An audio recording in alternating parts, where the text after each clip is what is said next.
प्रेम प्रणाम जी सुंदर साथ जी। आज मैं 19 वर्ष की उम्र में विक्रम संवत 1663 से 1676 नौतनपुरी का वृतांत कांची भट्ट से श्रीमद् भागवत की चर्चा सुनने का वर्णन करने जा रही हूँ। अब श्री देवचंद्र जी अपने परिवार के साथ भोजनगर से चलकर नवतनपुरी नगर में आए। यहाँ श्री देवचंद्र जी श्याम जी के मंदिर में श्रीमद् भागवत कथा सुनने के लिए जाते थे। कथा कांजी भट्ट किया करते थे, जो वल्लभाचार्य मत के अनुयायी थे।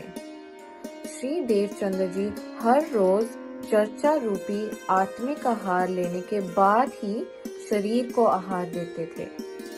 श्री देवचंद्र जी की चर्चा सुनने की निष्ठा देखकर कांजी भट्ट जब तक देवचंद्र जी नहीं आ जाते थे तब तक वो चर्चा प्रारंभ नहीं करते थे और कोई गुह्य ज्ञान की बात भी नहीं करते थे। नवतनपुरी के बड़े बड़े सेठ लोगों का श्री देवचंद्र जी से कुछ न कुछ विवाद बना ही रहता था। एक दिन इन्हीं लोगों ने मिलकर कांजी भट्ट से कहा कि आपका देवचंद्र जी से क्या धंधा चलता है कि आप जब तक वो नहीं आते तब तक कथा करना प्रारंभ नहीं करते हैं। ऐसा व्यंग्य भरा आरोप सुनकर कांजी भट्ट कहते हैं कि श्री देवचंद्र जी मेरे विशेष श्रोता हैं, क्योंकि यदि मेरे से कोई भी श्लोक बोलने में आगे पीछे हो जाता है तो सिर्फ वही पूछते हैं कि ये कैसे हुआ, आप लोग कभी नहीं पूछते, और फिर वो मेरे घर आकर पुनः सुनते हैं। यही कारण है कि जब तक वो नहीं आते तब तक मैं कथा शुरू नहीं करता हूँ। कथा सुनाना मेरा व्यवसाय नहीं है और मेरी आपसे कुछ लेने की कोई चाहना नहीं है। ये बात सुनकर सभी लोग मौन हो गए, लेकिन श्री देवचंद्र जी के प्रति उनके मन में और द्वेष बढ़ गया। तब से सेठ लोग किसी न किसी बहाने श्री देवचंद्र जी में छिद्र ढूंढने लगे, लेकिन उन्हें सफलता प्राप्त नहीं हुई।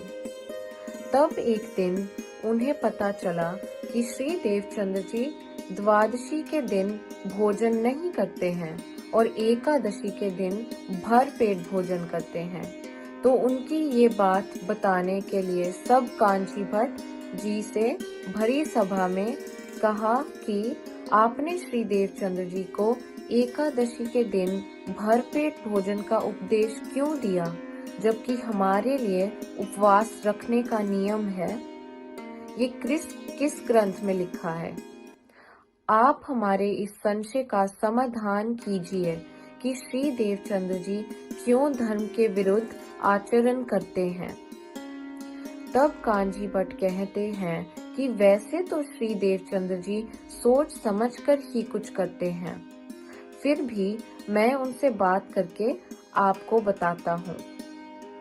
तभी श्री देवचंद्र जी सभा में आते हैं तो कांजी भट्ट उनसे पूछते हैं कि यहाँ उपस्थित सभी का कहना है कि आप द्वादशी के दिन भोजन नहीं करते और एकादशी के दिन भर पेट भोजन करते हो, जबकि मैं ये नहीं मानता हूँ कि आप ऐसा करते हो। तब श्री देवचंद्र जी कहते हैं कि ये सत्य है, मैं बिल्कुल ऐसे ही करता हूँ। तभी सब एक स्वर में कहते हैं कि आप इसका अभिप्राय बताइए कि आप ऐसा क्यों करते हो।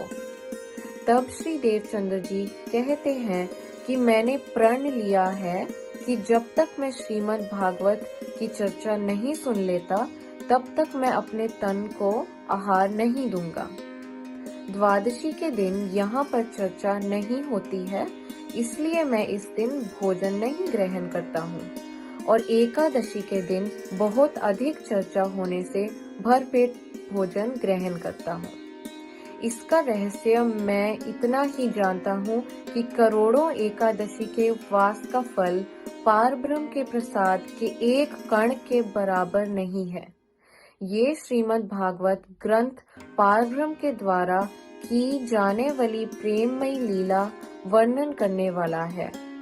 इनको सुनकर भी आप स्वर्ग की प्राप्ति के लिए एकादशी का व्रत को ही सर्वोपरि मानते हो, तो ये बहुत ही आश्चर्य होता है कि ये संसार कहाँ भटक रहा है। तब किसी के पास कोई उत्तर नहीं था और सब ने श्री देवचंद्र जी से अपनी भूल को स्वीकार किया और लज्जित हुए और श्री देवचंद्र जी को धन्य धन्य कहने लगे। इस प्रकार श्री देवचंद्र जी को चर्चा सुनते सुनते 14 वर्ष हो गए। प्रेम प्रणाम।